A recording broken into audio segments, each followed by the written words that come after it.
Hey you guys, it's Crystal from the Abundantly Blessed Homestead, where we use the wisdom of our ancestors to make amazing, nourishing, delicious meals for our family and grow some of our own food. Breeze over my shoulder. Hi. Tonight we are making soaked chicken Alfredo pizza.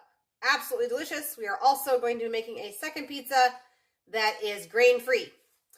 That will also be chicken Alfredo. So this is our favorite for our family, and so that's what we're going to be making. As always, in the beginning of these videos, I'm going to go ahead and go round up the rest of the ingredients because life is crazy and hey, whatever. And then we'll get started here in a few minutes when some more of you guys jump on, okay? So just hang tight. Okay, Bree, so we need, did you get the 2 packages of Parmesan cheese? No. Let's get those out.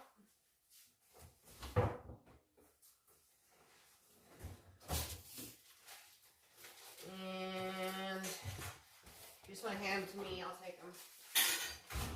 And garlic, can you get the garlic down? Hello! You guys haven't missed anything. We're just rounding up our ingredients here. Garlic butter, garlic.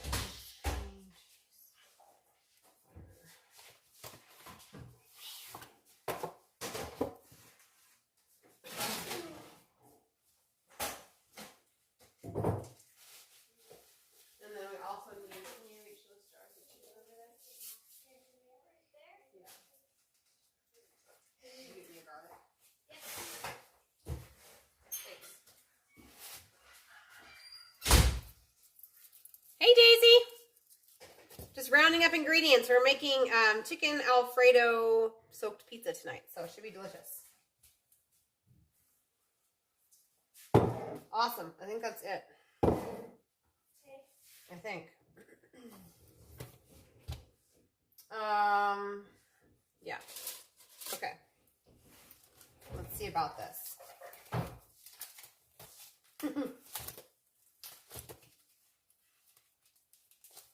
Yeah, somewhere in here. I cannot wait, you guys, to have my printed cookbook because then I can't say somewhere in here. There it is. This is my soaked pizza crust recipe.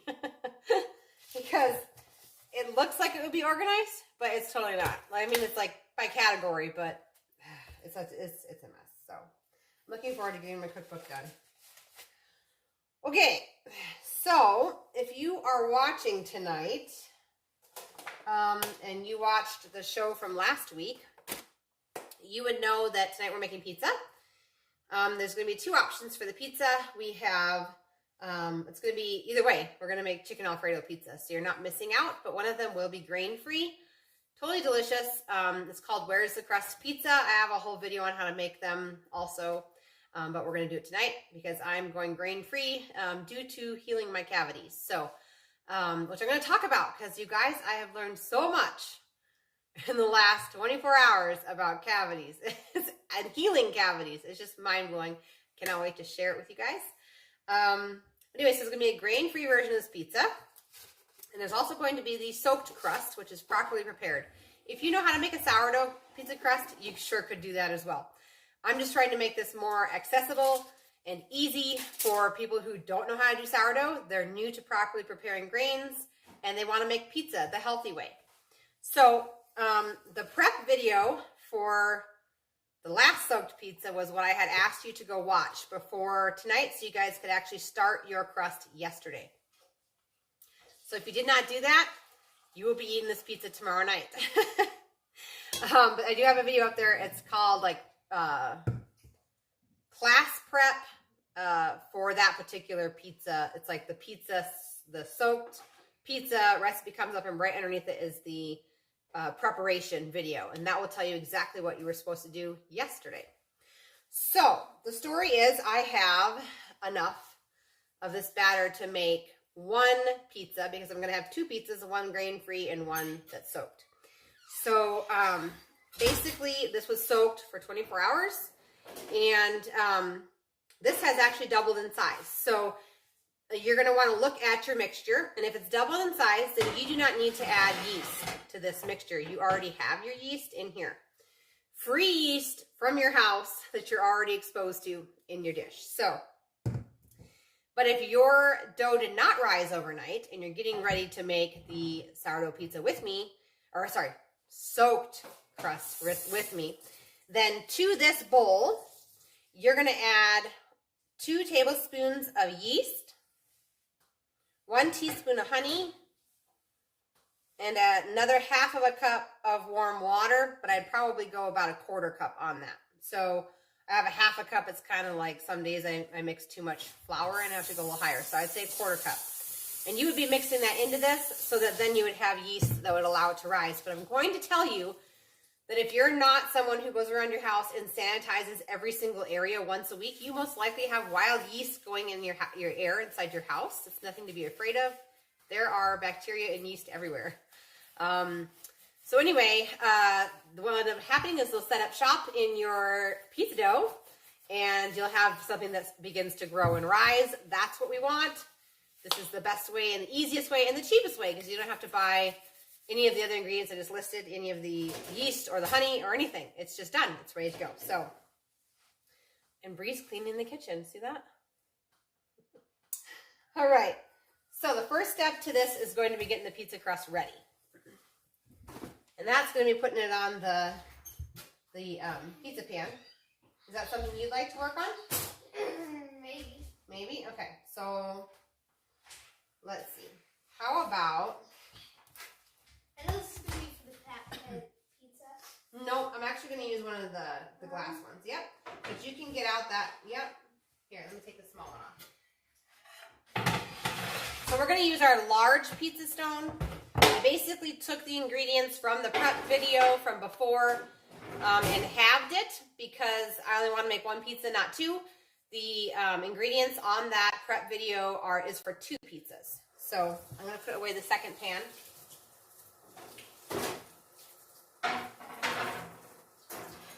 Okay, then we need some lard or tallow. You want to do it? What? You want to do it? Sure. Okay, so the next step is to take your choice of healthy fats. In my case, I'm gonna choose to use lard here, and we're gonna go ahead and grease this pan. Does he have to use my hands this time? Yeah, why not? Get some moisture in there. You just wash your hands anyway. You could use lard. You could use tallow. You could use coconut oil. You could use butter. You could use duck fat. You could use goose fat. You cannot use Crisco. You cannot use spray, cooking spray, okay? None of that. We're looking for healthy fats that we can bake and then that can rise at a high temperature without it going rancid. Any oil or cooking solid or semi-solid that is a liquid actually at room temperature, so olive oil, any sort of oil that is a liquid at room temperature is not safe to cook with. We want something that is stable at a high temperature, and so we're looking for semi-solid fats. And that's what I just listed, the lard, the tallow, that sort of thing. Even coconut oil is a semi-solid at room temperature, which is 70 degrees. So she's just going to grease that on up. I should get out my other pan, too.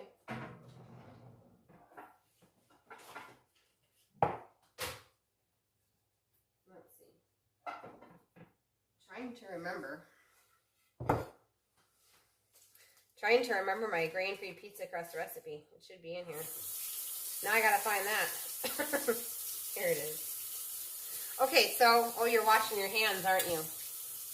I have another pan for you to grease, Bree. It's alright. Let's see. Yeah, I better just do a big one. Okay, so, switching gears, we grease the pan for the soaked pizza. Now we're going to grease a 13x9 glass pan for the grain-free version, okay? Go for it, Bree. We're going to go ahead and preheat the oven to 350 degrees.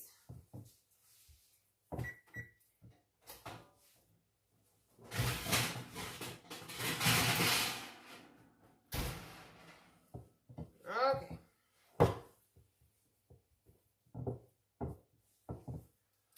So I have let my cream cheese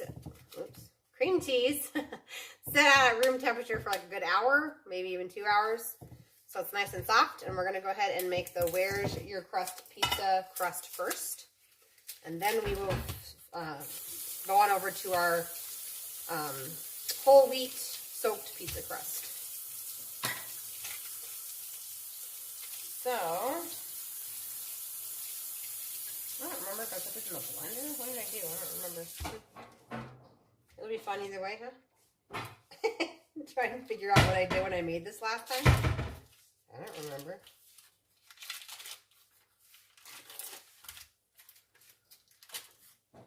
All right, I'm gonna grab a bowl here.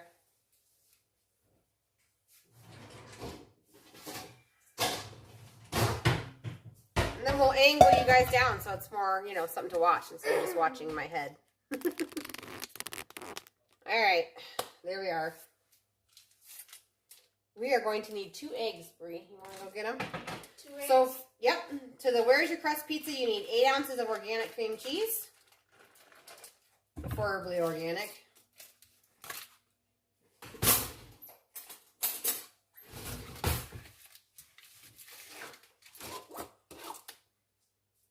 Into the pot. Or the bowl, whatever. Okay, then we need 2 eggs. You gonna do it? Yep. Alright, let's see how that works out for us. No shell? Yeah, no Oh, shell. good job. Alright, we have to go on this plate over here. Look. Okay. Just getting ready to mix it here. Oops.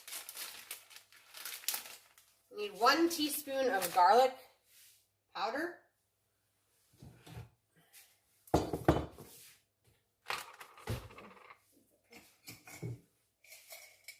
Yep.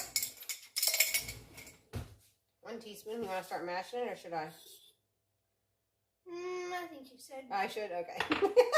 I saw you eye that up and be like, I don't know about mashing an entire block of cream cheese safely. It's alright. I can do that. Alright, so we're going to mash it on up together.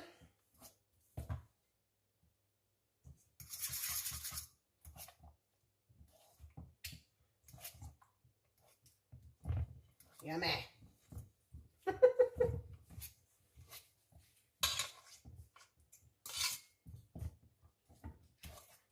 You could sure use a stand mixer for this. It'd be a lot easier, but see, I have my soaked pizza crust in my mixer bowl, so. And this pizza crust only bakes at 350 degrees, so it's got to go in first.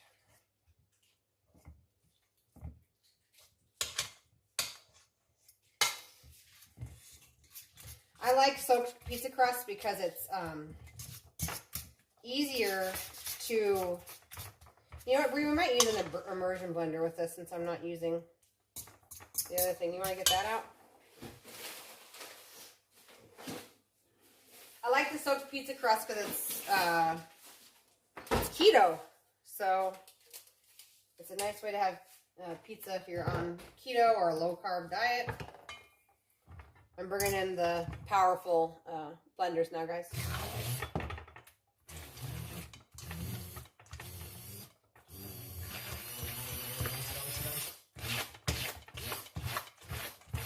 Looks yummy, doesn't it?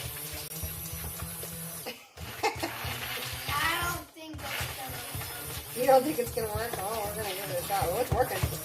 Oh, it's working, Brie. Come on. What do you say now, huh? It's working. Oh yeah. Oh yeah. Yeah, it's working. I don't need no stinking freestanding mixer. Look at that. Just finish it off.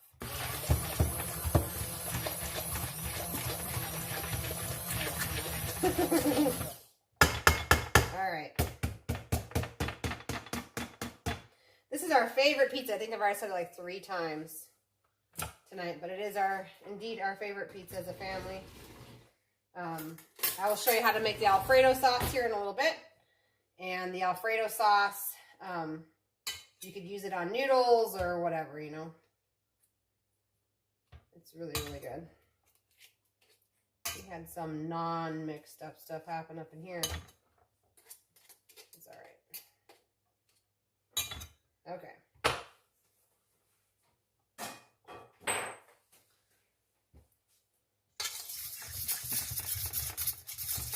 Okay, so to this mixture now, I'm going to go ahead and add a 1/4 cup of Parmesan cheese. Do we even have a 1/4 cup measurement that's clean? I don't know. Ooh! We're on the lock. 1/4 cup of Parmesan cheese.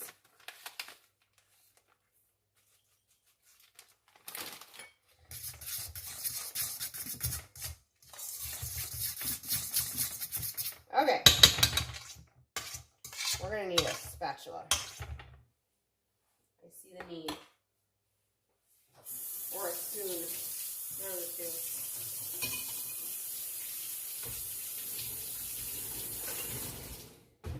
Here we go. Or that. Or this is in the spatula. Okay, so I'm going to go ahead and take a spatula. I'm going to pour it into my greased baking dish. This is going to look like it's going to be an extremely thin crust, but once you bake it, it actually rises a little bit, so don't be alarmed. So we're just going to spread it on out. Obviously, it just covers the bottom of the pan. You're not going to go up the sides like you would a traditional crust. But the goal is just to spread it around so it's nice and even.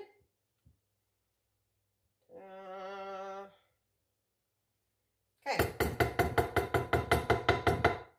Now, if you've been watching the cooking class or any of my videos for any amount of time, you guys know I like to put glitter on stuff.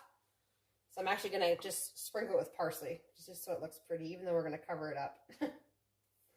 I love pretty stuff. Okay, so there it is, guys. So this is going to be ready to go into the 350-degree oven as soon as it's ready for it. And in the meantime, we're going to start on the next crust.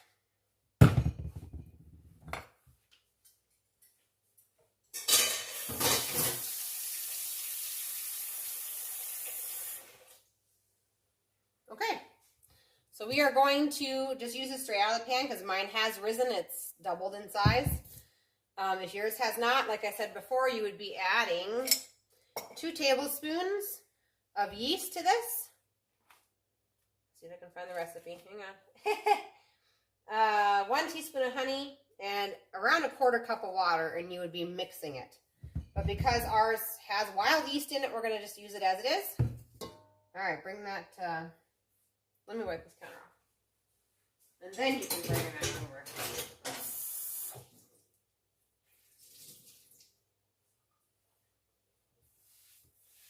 All right.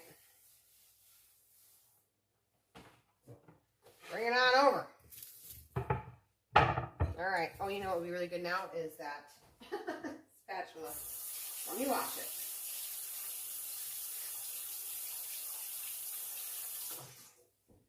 Okay.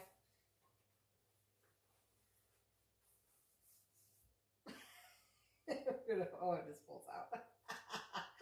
I've never done that before. All right, here we go.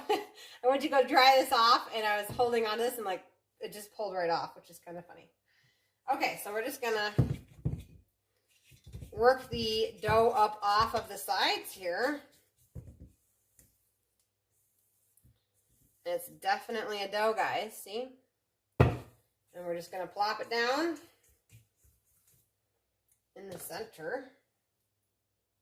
Maybe. Scrape the rest down out. My advice to everyone watching is do not touch this with either, unless you have greased hands with like coated with lard or coconut oil, or if you can continually dip your fingertips in some water, that works really good as well. But do not touch it just with your plain hands because it will stick to you like none other. This dough, after sitting for 24 hours, has entered what's called an autolyse period, and so it's actually like super breaking down, and it's healthy for you, but it just makes it really, really sticky when it's soaked this long. Do you want me to do it, or would you like to try? With your hand? Yeah, you gotta put lard on them. You gotta put more lard on them than that. There you go. All right, now just touch it. Yep, kind of spread it on out like we do normally. There you go. Don't be afraid of it. Want some help? We'll get it done.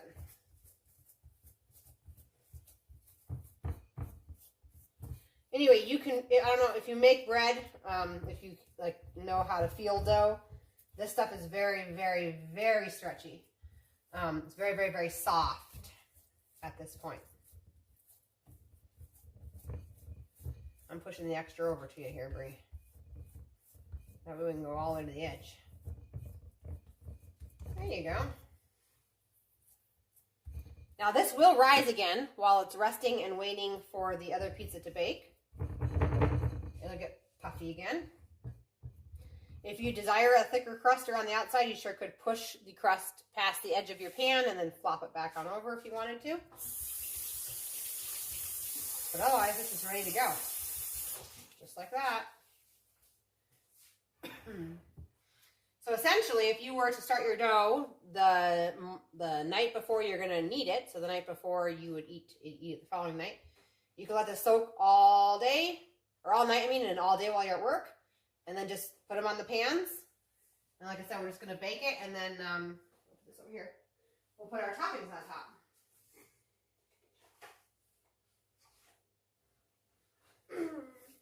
Okay, so the next thing we're going to do is we're going to go ahead and make that Alfredo sauce while we're waiting. So I'm going to scoot you guys closer to the stove so you guys can see how to do that. It's quite easy. It's just a melting and stirring type process. So I think we're done with the lard. Could you put this back in the refrigerator? Sure. Thanks. This oven is almost preheated. We're getting there. It's just taking a while. Okay, so to make the Alfredo sauce, you're going to need a medium saucepan. And I gotta move to the Alfredo recipe. Hang on. Every time we've served this pizza, people beg me to open a pizzeria. I mean, it is so good, you guys. All right, so the first ingredient into the sauce, and this should be enough to do both pizzas. The first ingredient is 1/2 cup of butter, which is this whole thing. You want to put it in there? Sure. Okay. And we're just going to start the burner over medium heat.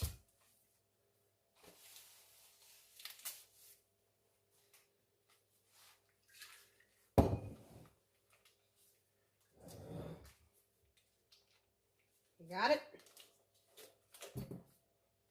Okay. So that's going to start to melt. The next ingredient is 2 cups of cream or whole milk. In this case, I'm going to go ahead and just use whole milk. That's what I have on hand. It really doesn't make much difference. I mean, I suppose you could say the whole cream is just slightly creamier. 2 cups.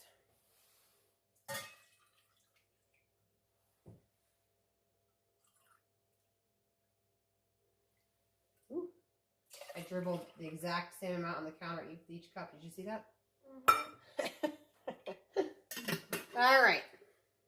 2 cups of cream or whole milk.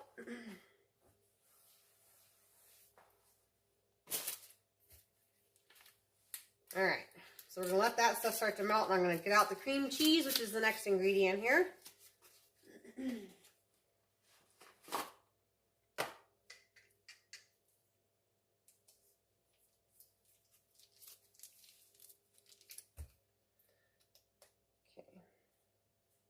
Trying to get it open. All right, 4 ounces of cream cheese is going to go in here. Oh, that's ready to go in. Do you feel comfortable loading it, or should Mama? Okay. High or low? The low one, please. Right in the middle of the oven is where it needs to bake. You sure you got it? I think you should do it. Okay. Okay, so the grain-free crust is going in there. I'm going to find my recipe again. I feel like this is a video where I'm like jumping around on all my recipe books. You're going to bake that for 12 minutes.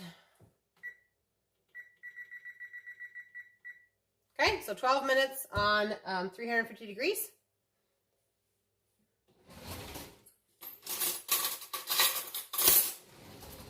Okay, so back to the sauce. We have a half cup of butter, 2 cups of milk or cream, and soon to be 4 ounces of cream cheese.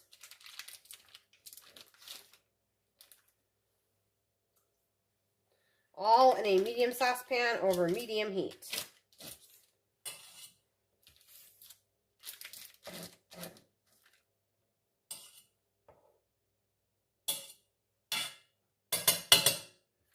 Okay. So, I gotta find my recipe again. There it is. All right. The next ingredient is garlic powder. I'm going to use garlic powder. It says garlic granules, but I switched it out for powder. Azure was all out of garlic granules, so I believe it's behind you over there. Okay, so we need 1 teaspoon.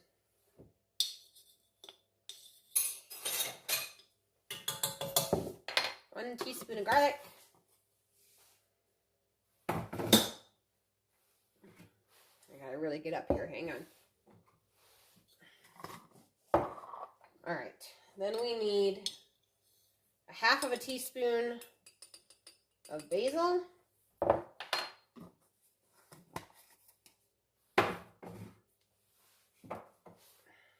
Okay, a half of a teaspoon of oregano.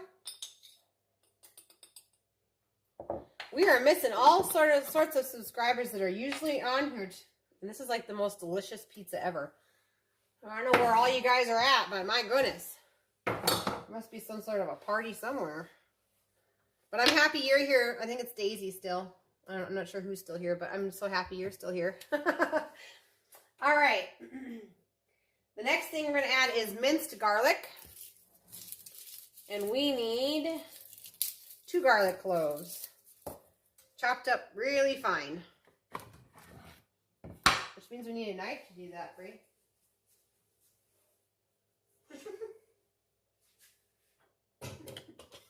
Oh, those will work, yeah. We'll do one of those. All right.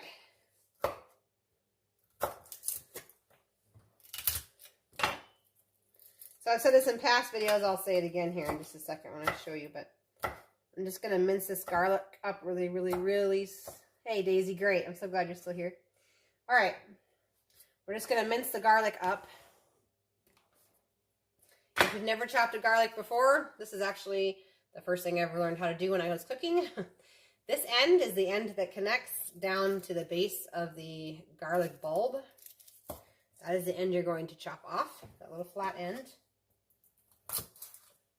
And once that comes off, sometimes you can just like peel the garlic clove and it'll come off, and this one's going to. But sometimes if you just take your knife at an angle like this and just kind of give it a little bop with your hand, that'll make the skins release. All right.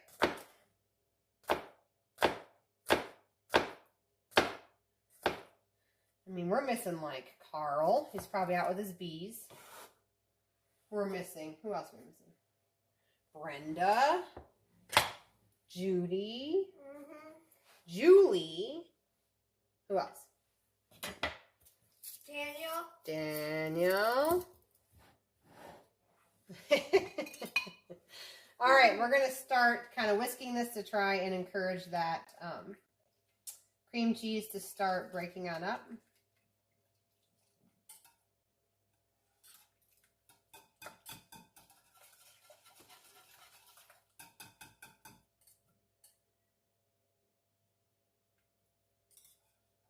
And the butter's still melting. All right. I have a feeling we're going to need parsley flakes later. All right, so that's cooking. It's got 7 more minutes, so that's awesome, awesome sauce. And we've got this going. So once this stuff has melted, I'm going to make a judgment call because I really feel like I put 8 ounces of cream cheese in here instead of 4, and I'm not sure why I wrote 4 on my recipe card. So we're going to give it another minute or so, and then we might just double the cream cheese and make the call. I just can't remember. I don't know. I have 4 ounces down there, but.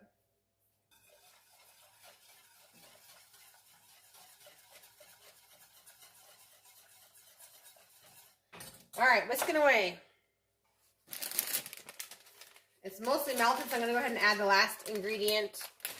Yeah, spring fever. I know. It's like we have a tornado watch here, which is like crazy because there's like no rain. So I was trying to explain to my mother, who's a little bit panicked, how do you have a tornado with no rain?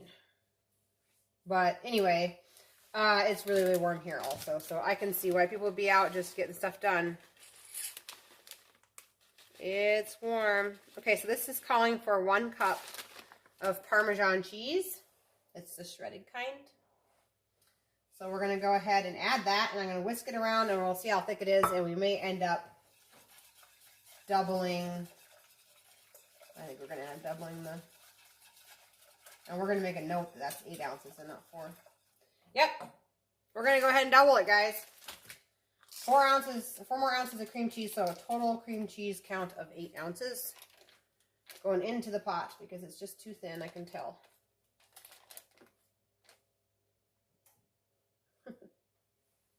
There we go. Awesome. So we added the other 4 ounces of cream cheese. Now we're up to 8 ounces. I just didn't feel right chopping it in half. I was like, wait a minute. I think I've added like a whole big cream cheese to this before.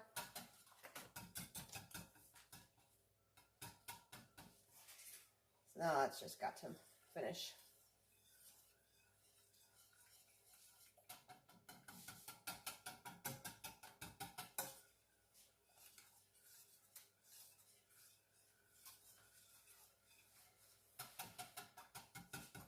What's wrong? Step on something? Yeah.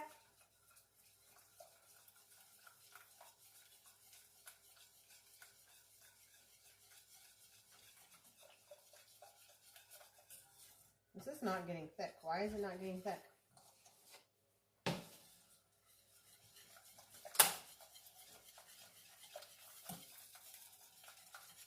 Sure enough, the best recipe. I can't even remember how to make it. It should be nice and thick. Why not matters? I don't know. Maybe I used cream last time. We'll get it to thicken up no matter what, so just hang on now. We can still add another cup of Parmesan cheese. Something is off, and I don't know what it is. Something is off. Can you give me a pen so I can fix that recipe? Okay.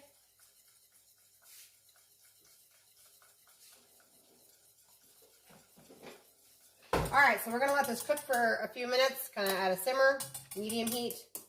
Let a little bit more of that moisture cook off and also keep stirring it so it doesn't burn down to the bottom.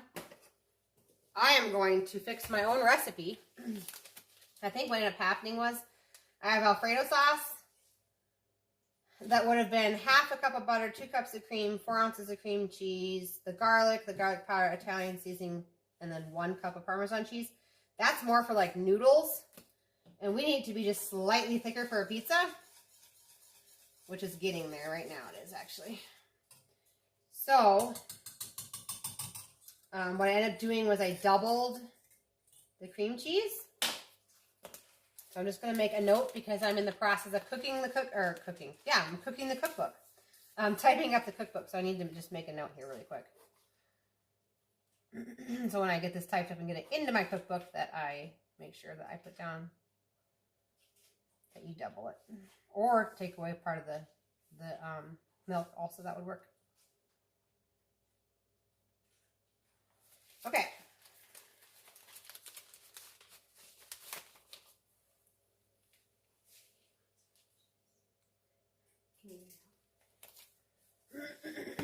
Okay.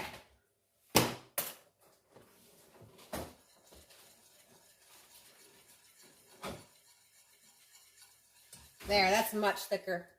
I'll bring it over to see it. Much better. You could probably also reduce the milk by a little bit. Maybe like 1.5 cups of milk instead of 2 cups. That would give you a really rich creamy sauce. I'm going to keep this going on the back burner so I can kind of simmer and a little bit, maybe a little bit reduce a little bit more there. And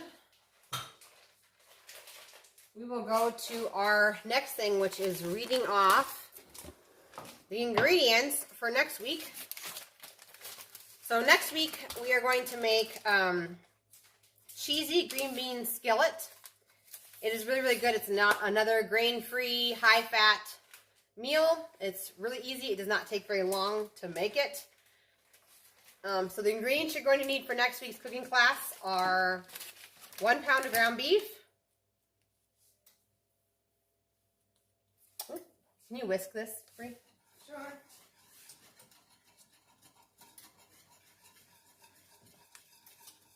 Here, because I don't want it to burn. So we'll leave it on medium and just keep on whisking it.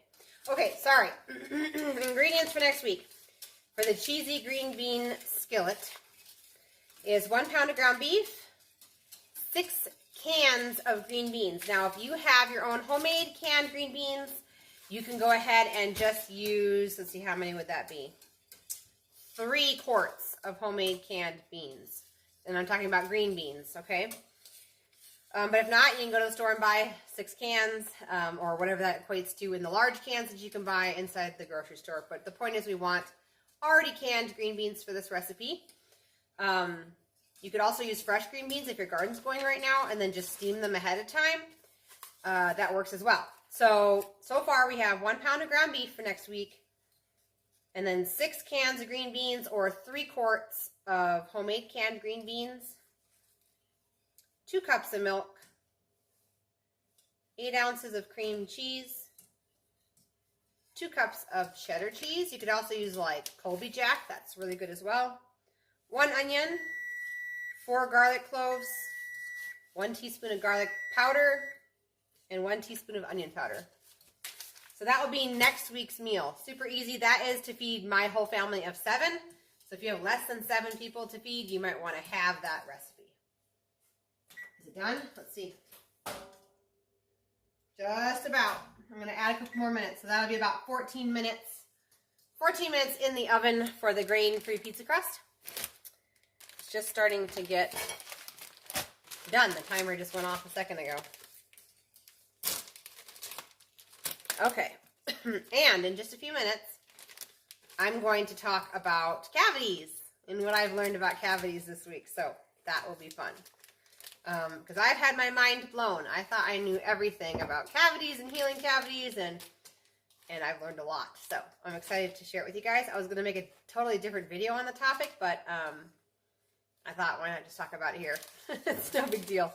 I don't need extra videos on my channel about extra things, but I still might make another one, but we'll talk about it tonight. Okay, so let's look at this. Let's look at this. Okay. It is nice and thick. Okay, it's not burning to the bottom, right? Okay.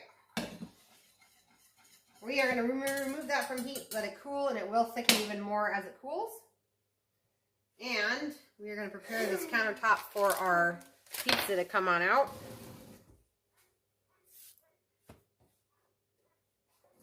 Okay. 48 seconds, guys. A little update on the soaked pizza crust. You can see that it's already starting to get fluffy again. So it's a lot like sourdough, where this would rise up and get fluffy.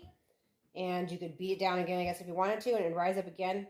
It's just the natural yeast within my home working in the dough, which is pretty cool, I think. And like I said, unless you're like someone who like sanitizes every single surface and the air itself, you should have wild yeast in your house.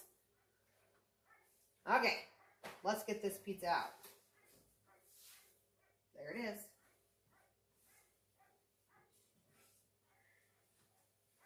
Okay, so this is what the grain-free pizza crust looks like after it bakes. So we are going to, we are going to increase the oven temperature to 425 degrees. This is getting thick. Yep, it's going to get nice and thick. All right, I'm going to bring over the pizza. You just open up the oven. Okay, so 425 degrees. In comes the soaked pizza crust. I'm going to set a timer for about 10 minutes on this one, and then we'll check on it and go from there. Okay, so we're going to go ahead and start on the grain-free pizza toppings here. I'm going to back you up so you can see it. There we go. There's our grain-free pizza crust. And like I said, this is a little runny. It will thicken as it cools, so don't worry about it. Don't fret it. We're going to get a measuring cup.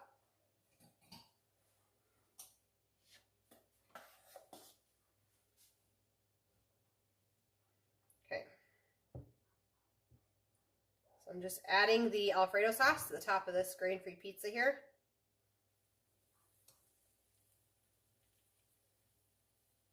This one's obviously going to be messier than the soaked pizza crust because it doesn't have any like side crust, so but it'll still be delicious. And like I said, you could always reduce the milk down by a little bit. That's fine too. Okay, so the next ingredient going on top of this pizza is 2 cups, well, let's do 1 cup. We're going to do 1 cup first of mozzarella cheese to the top. I'm just throwing mozzarella cheese on the floor here. 1 cup of mozzarella cheese. And then you need 3/4 of a cup of Parmesan cheese. The shredded kind. Not the shaky kind. Basically enough cheese to cover all of it. And sometimes with cheese, I just don't even measure. I just sprinkle and we just go from there. Okay, there's that. Now, toppings. We're going to go ahead and put on some organic baby spinach. Let's see, this is pre-washed. Let's check it on out. Washed and ready to enjoy. All right. We're going to trust that they washed it. On goes the spinach. It's my pizza, so I'm going to do a little extra spinach because I know you kids don't like it. But I get to eat this whole pizza by myself. Unless Dad decides he wants some. So bring on the green, right? There we go. That's going. The next ingredient is chicken. I'm going to use my homemade canned chicken. You sure could take a raw chicken breast and fry it up right now over here and add it to the top. That's perfectly fine. You could use frozen chicken that's already been cooked. I'm just going to use my home canned chicken. I know I've mentioned this before, but I absolutely love Tattler lids. If you've never tried them and you're a home canner, give them a try. These are reusable, you guys. So the gaskets are good, I think, for 3 years on each side. And then the plastic obviously it's BPA free, but it's good for life. So and these are really cheap to replace, like 25 cents a piece. So these are awesome investment. They're just a little bit different though. I will give you forewarning. They are a little bit different than typical canning lids in the process of canning, but once you get it down, it's not a big deal. So if you are a home canner, please look into those. All right, so I'm going to go ahead and put chicken on the pizza. If I was to measure out, it'd probably be 1 chicken breast, I bet, for this size pizza.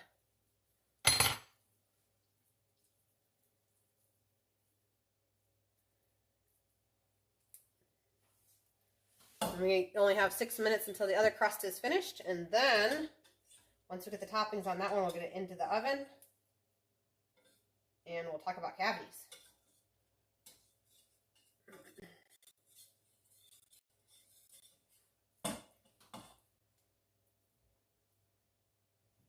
Maybe it's only half of a chicken breast. I mean, you could put a whole breast down here. Be a lot of chicken. But that's okay. Protein's not bad. All right, I'm gonna wash my hands.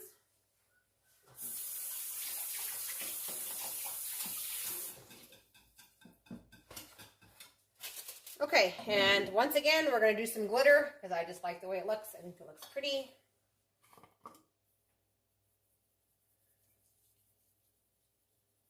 And food that is pretty, it tastes better.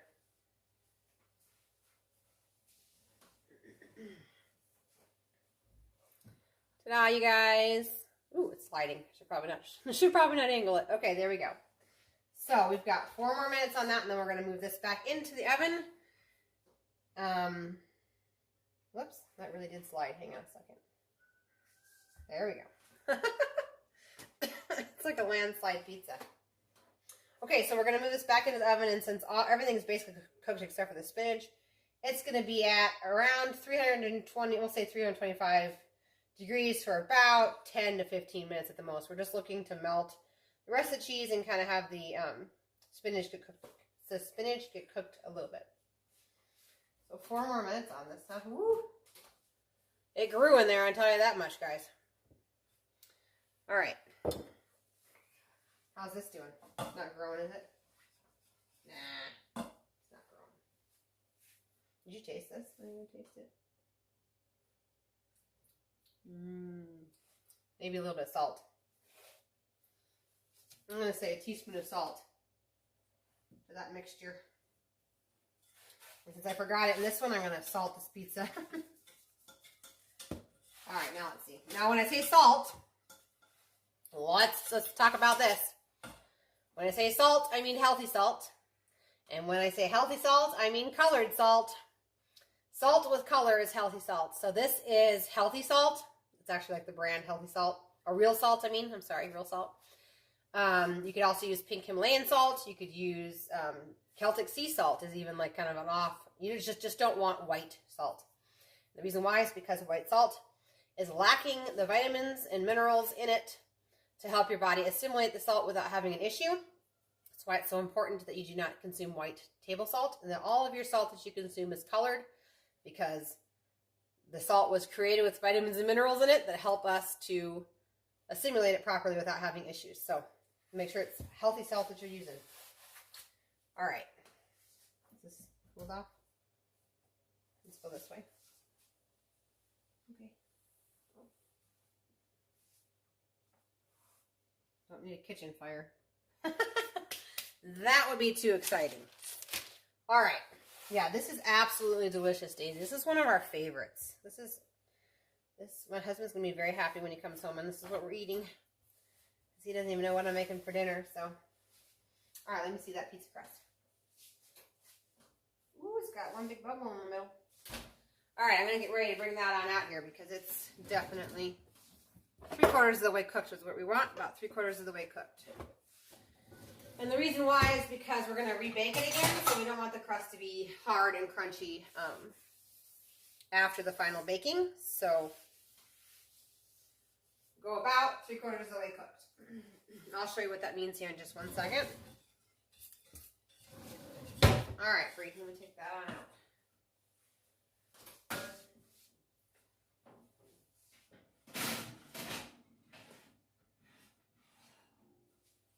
So my crust, off the side. Yeah, my crust actually like grew so big that it went off the side, which is kind of fun.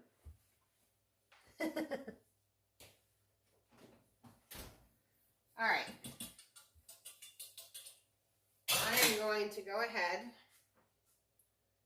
and put the sauce onto the pizza. I don't want to burn you. I should have made a crust ring around the outside. I have a feeling this is about to flow all over my oven. Should have thought about that one. Oh well. What would life be without a little bit of cleaning? Okay, so since this is on the runnier side, because I should have like halved my milk, I'm only going to go like within an inch of the edge, and then we're going to coat this sucker in cheese. You better hurry. I know. It's moving on me, isn't it? It's just about to go off the eggs. All right. So we're going to start with Parmesan cheese because that's typically a nice cheese to do here. We'll go right around the edge and try and keep it on our pizza. Like I said, if you are making this after me, the recipe I read to you was a recipe for pasta sauce. And so it ended up too runny. And so I would definitely have the milk and then follow through with the other things that I had already said. You don't mind it being messy, do you, Brie? You're just eating it. The smoke alarms might go off, but that's okay. All right, that's done. So we'll put that off, and in goes the pizza. All right.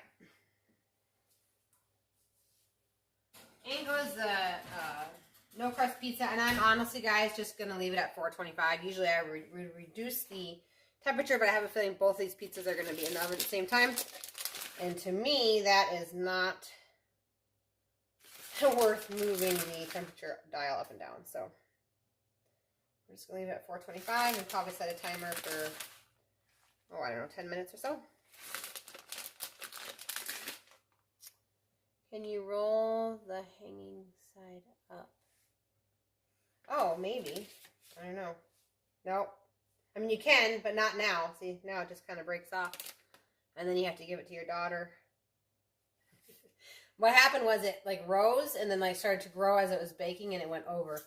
What I should have done is pushed it off to the sides, Daisy, and then when it was still raw, and then rolled it because that would have kept the sauce in the middle a little better. It's still going to taste good, though. Yeah, this does taste good. Isn't it good? Oh, she's dipping it back there. You see her? She's already eaten. Don't make me too jealous. All right. I'm adding a little bit of sauce over here because it's a little bit shy in this one spot. We don't want shy sauce. Okay. So basically, taking the sauce. What is it? Oh, is that something you need to eat because it's hanging over there, Brie? Okay. Woohoo! 4 people are on. Hey, you guys, where you guys been? Comment down below. The party is now started. That's so funny. We're making chicken Alfredo pizza. And we're just finishing up the toppings. And then we're going to talk about cavities. So stick around for that. Okay, so this has the homemade Alfredo sauce on it, the Parmesan cheese, the mozzarella cheese on it. And this is the soaked pizza crust. I've already made the grain-free version called Where's the Crust Pizza? Okay. So we're going to put spinach on, and obviously this is like to your liking. If you don't like a lot of spinach, maybe like put a couple of leaves, but just keep in mind they do kind of like shrivel up when you go to cook it, so I kind of like to have well coverage on the spinach, okay? All right, and then back to the cooked chicken. And like I said before, you could totally cook up some chicken on the stove and just put that on top, and just kind of whatever works for you. I have already home canned chicken. All right.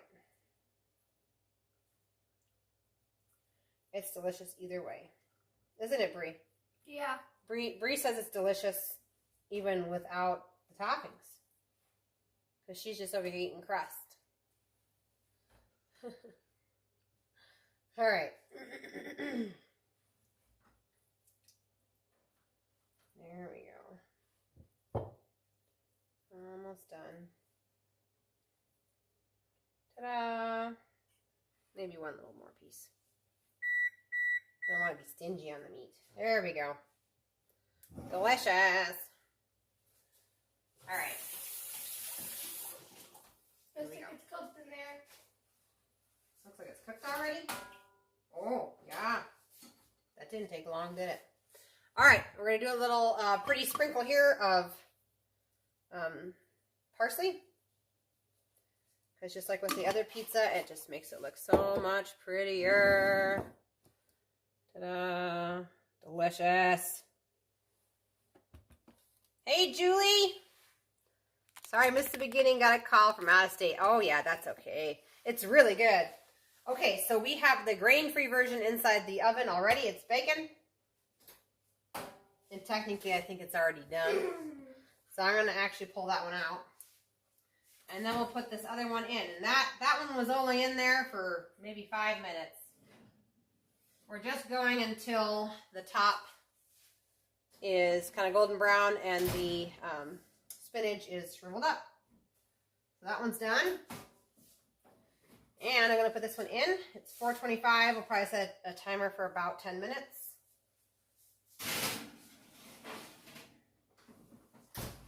Timer. 10 minutes. All right. So we're going to talk about cavities while we wait for that to cook. So, I think my book's still over here. Oh, I think it's in here. Hang on, I'm coming back. Do this too. Okay, so just like I said on the last live, I recently found 2 cavities in my teeth. They are on the same teeth, just across from each other, and they are in the exact same spot. So it kind of hit me like a freight train, if I'm being honest, because I have been living this Weston A. Price proper preparation of grains, fermenting absolutely everything, soaking absolutely everything lifestyle for a long time. Soaking grains and everything like that has been probably about 3 years, and Weston A. Price has been for 10 years. So, and if you're familiar with Weston A. Price, if you're not familiar, I guess, he was a dentist that traveled the world in the early 1900s to study the teeth of indigenous people, because he was a dentist over on the East Coast, and he started seeing like people's teeth coming in all crooked and odd and tooth decay horribly. And so he traveled the world to go study these indigenous people, because if you see pictures of indigenous people, even to this day, children in Africa, when they smile, they have room for all of their teeth. So he went to go study these indigenous people to see why do all their teeth come in straight and ours do not.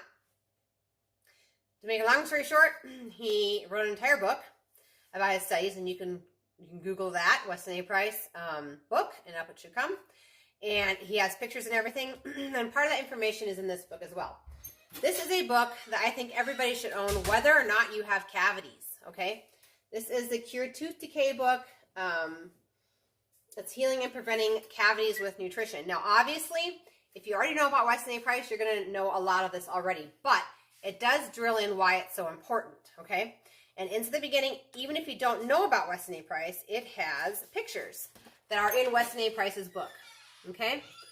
Of the people, the differences between one generation, what their teeth look like, okay?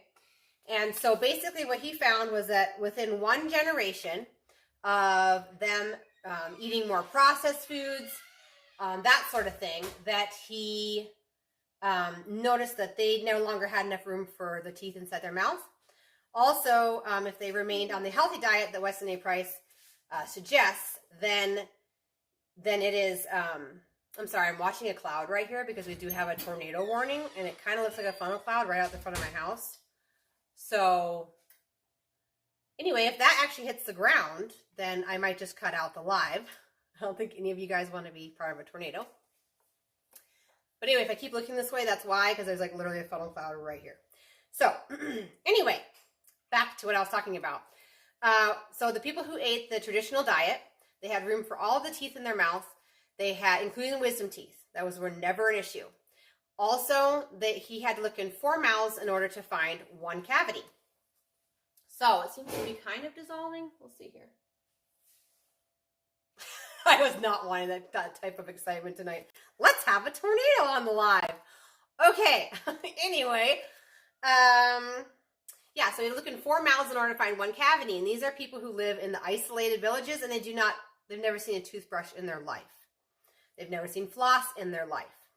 So this was nutrition. And so in this book, oh good, I think it's actually dissolving. I think. We'll see. Prayers that the funnel cloud dissolves, okay? If you're a praying person, start praying.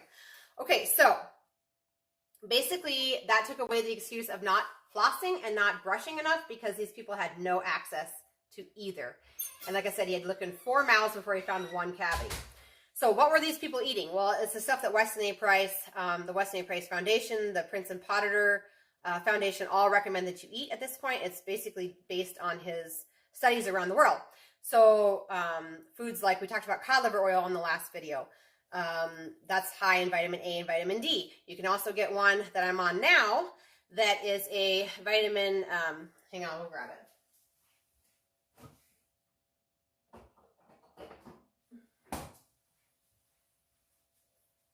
I think it's going to rain.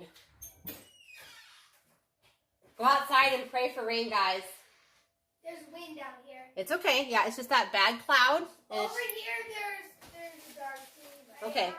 But this one is going to go past our house, so we just need to pray that wherever it lands is not on somebody. Okay. Sorry, you guys. I'm like way distracted. So, the cod liver oil that I now take and that is best for healing and preventing cavities is green pasture fermented cod liver oil with butter oil. We've been taking regular fermented cod liver oil with no butter oil from the same company, which is great, okay? As long as you're getting sources of vitamin K. So we're talking lots of grass-fed butter, liver, any sort of product from a grass-fed animal. But when you're healing actual cavities, you have to make sure you're getting tons of this, which is why I switched to this to make sure we have lots of butter oil, lots of vitamin K in my diet to heal those cavities. I will say that the day that I had, it's really, really windy. Hang on. Behind us, I don't know. Okay, Lord, bring the rain. We don't need more wind. Okay. So, the day that I had pain in my tooth, I took 3 doses of this, and within 2 hours, the pain in my tooth was gone and has not been back. This book tells you exactly what to eat, how much to eat, how much to take. It explains more of the things that I share with you guys here on the channel. How to properly prepare grains, how to properly, and why. Why would you do that? So, it talks about MSG. It talks about specifically healing cavities in kids, because that's a little bit different. Sorry, I'm just like watching because, you know, basically what happens out here on the prairie is like a wall cloud builds, and then that's kind of like where your tornadoes happen. And then as that wall cloud passes over our home, which is what's happening right now, the winds kick up really, really high. So then you're like, is it like a tornado somewhere else, or is it just wind? So I just hope it's not bad. No, that's already on the other side. We just have to worry about this stuff right here, which is, it's already going over, so it's okay. I just hope we get some rain. That would be really nice. Okay, so anyway, this book is absolutely amazing. I'm getting around to my point. So I was taken back because why do I have cavities? Because I eat a nutrient-dense meal. If you can like it, right? I hope so. I'm praying for it. All of a sudden, there's a huge gust, and then we smelled skunk, and then we smelled... Oh, rain's coming. Okay. No, and then we skunk. Okay. So anyway, sorry. I was like, why do I have tooth decay? This doesn't make sense. I do everything that's inside this book. But, you guys, it's so much more than diet. And he talks about that. He briefly touches about it in here. He talks about hormones. There are so many of us, you guys, that have hormone issues. Whether you are on birth control or were on birth control, or you have adrenal and pituitary issues, if you have infertility issues and you have cavities, this all feeds into your cavities, which I had no idea. I used to have adrenal fatigue, and I was having trouble healing it, and so I went to a naturopath and found out that I had pituitary issues as well. And when she uncovered that I specifically had issues with my post-pituitary, because there's 2 sides to your pituitary. And that's your master gland for your body, you guys, so it's not good to have something going wrong with it. And so basically what I learned in this book is that the post-pituitary helps with your blood sugar as far as cortisol and everything. And so it's all part of that whole blood sugar system. And so what can end up happening is like your blood sugar limit, your sugar intake limit is much lower than everybody else's. And that's what causes easy cavities. So the other thing that sent up a red flag for me was that the teeth that they're on in the back, they're on the same tooth, and they are in the same exact spot on both teeth. So I looked up what's called an energy meridian chart. If you don't know what an energy meridian chart is, look into it. It's so cool. There are areas on your hands and on your feet and in your mouth that all relate to organs inside your body. So this specific tooth on both sides is linked to my pituitary and my adrenals. So Thursday, I'm so excited. Thursday, we are getting with our naturopathic doctor, and she's going to do what's called a biometric scan. And so she can scan me, and that scan will pick up any deficiencies that I might have that are related to my teeth, and also the cause of my cavities. So I'm excited to get in with her because she'll be able to say, yes, it's your pituitary, no, it's not. I'll be able to get on homeopathic drops and be able to speed the process of healing the cavities completely, a lot quicker than the typical person, because she has the technology to scan my body and get the exact answer as to what's going on. All right. So get this book if you don't have it, you guys. That's your assignment for this week. It's a very good book. That's a wall cloud over there? Yep, it already passed. It's raining right over there. See? Oh, okay. wow. So, yeah. There's like, there are lots of recipes in this book. The only thing I would say, let me grab the pizza out. Hang on. I have a little disclaimer on the book, though, as well.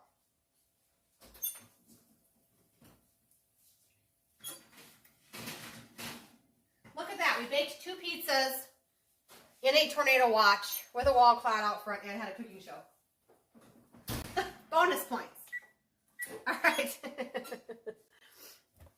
All right, so I'm going to tilt you down so you can see, okay? This is delicious, guys. Look at that pizza. Oh, it smells so heavenly. Okay.